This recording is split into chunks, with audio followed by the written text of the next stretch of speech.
Squad has now been on UE5 for long enough to have received multiple updates, some of which have claimed in the patch notes to provide performance optimizations. But when you see different people talking about the game, you will see some users claiming the performance has improved, some users claiming the performance has gotten worse, or if you're like me, then just that there's not really been any true noticeable changes, at least as of the 10.3 update in UE 5.5. In this video, we'll be testing the upgrade to UE 5.7. Now, in my first impressions video that I recorded after this update's playtest, I mentioned that I think the engine upgrade itself wouldn't necessarily improve performance, but that it will give the developers tools to improve it over time. So we're going to check if there's been any changes yet and collect better benchmarks for more videos that test any future optimizations. One of the rigs we'll be testing, my main rig, has a 9800X 3D and 5070 Ti, which is some of the best hardware money can currently buy, so on its own that PC's performance is not necessarily bad, as you'd expect. But in comparison to UE4, UE5 has always been a fair bit worse, without always giving the graphical improvement you'd expect to see. Sometimes it looks better, other times it looks worse, and a lot of the time it just looks very similar. So with that being said, and with the comment I received from a developer about older hardware improvements from 5.3 to 5.5, I will also include comparisons using my old 9900K and 2070 rig to cover the lower spec side of things too. But before we go in depth on UE 5.7, I want to talk a bit about the history of Squad's performance. So, despite Squad recently celebrating its 5-year anniversary, it has actually been playable for 10 years now, originally starting early access on December the 15th, 2015.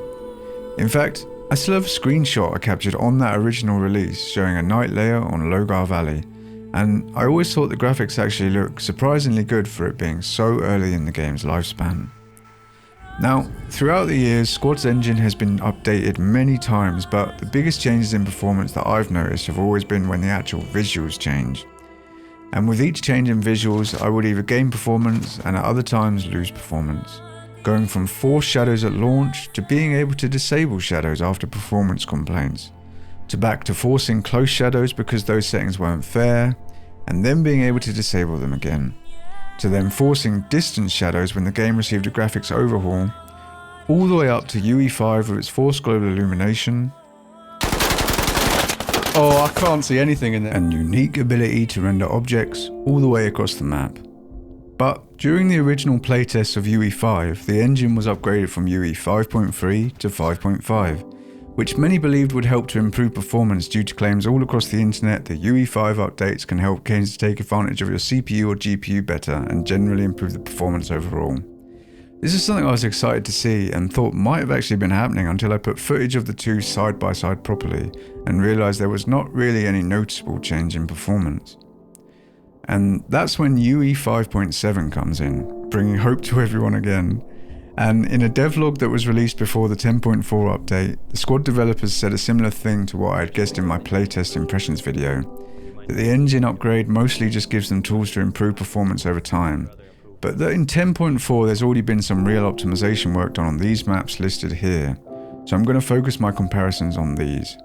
And we will go by the same rules as the last performance video to make sure we can get as close as possible to a fair test between versions. So, always in a full server on the same map with as similar as possible visuals and as close as possible to an active objective with players on it. These comparisons have the same settings from the previous videos. Particles stay on high because it's required for muzzle flashes, and textures on high helps prevent the textures looking low res. Starting with the first map on the list, it's UE5's launch map, the Al Basra overhaul, and as was the case with a lot of previous updates, performance hasn't changed too much, at least on this higher end PC. The average is similar enough to say it's basically the same. Now, with Fallujah, compared to the old version, the average FPS seems to be different enough to say that it's actually slightly lower in the new version. I'm not sure if the performance pass also improves other things, but the FPS seems worse here. And then for Gorodok, I would say that visually, this map seems to have slightly improved colour and contrast in the new update, but performance is very similar. It's hard to make any big claims either way, but the averages are slightly lower in the new version. Now, on to Hardew, I would say performance is similar again. Sadly, I don't have more detailed performance info for both versions like I do on other maps, but I find the contrast with darker areas and shadows better in the new version, especially under trees. Downside is, the upscaling seems to have more visual issues on 10.4 in this map. For Mutahar, performance is similar, maybe a bit worse in the new version, but the contrast in darker areas seems slightly better again. Not as much of an improvement as Hardew, but slightly better. Now, with Nava, I would say this map is one of the ones I find looks most like UE4 still, which makes the performance regression of UE5 feel not as worth it, but despite the 10.4 map optimizations, I would say performance again seems basically the same as 10.3. If anything, slightly worse in the averages on the newer version again, which is strange. I do have some thoughts as to why this is happening, but I'll give a proper explanation after finishing the comparisons. And the final map on the list is UE5. When playing this map, I wondered if there was a slight visual improvement in the contrast like I thought I saw on other maps, so that could just be a whole game thing if it is actually happening, but overall I still prefer UE4's version of this map. Performance wise, it's a similar trend to the other maps on the main rig, where the average FPS seems lower. Now for the low end rig, the 9900K and 2070.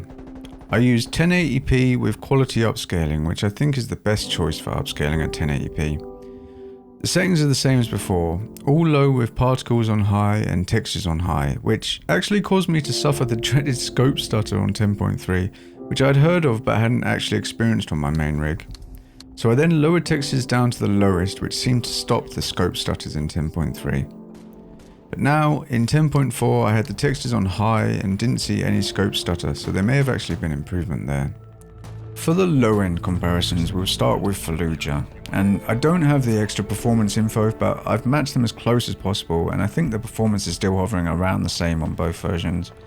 Anywhere from 60 to 90 FPS, so not unplayable. It will always be more difficult to see any differences here though, because of the FPS being less than the main rig overall. On Hardew, I was able to match these up nearly perfect for the exact same type of building and time them really close for going up the stairs at the same time, and if you watch the FPS closely on both, the performance is basically identical when in the same places. I will say this has been one of the worst performing maps in the game for a while though, so it might need a lot of work for this one to improve.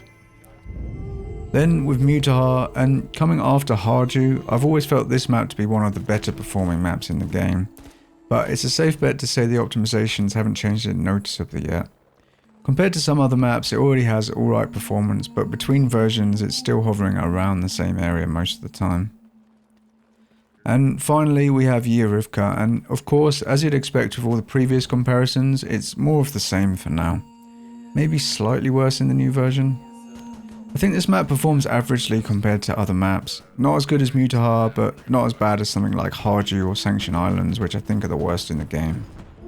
To finish up, as a little bonus for this video, I'm going to show these optimized settings comparisons using the 9800X3D and 5070 Ti.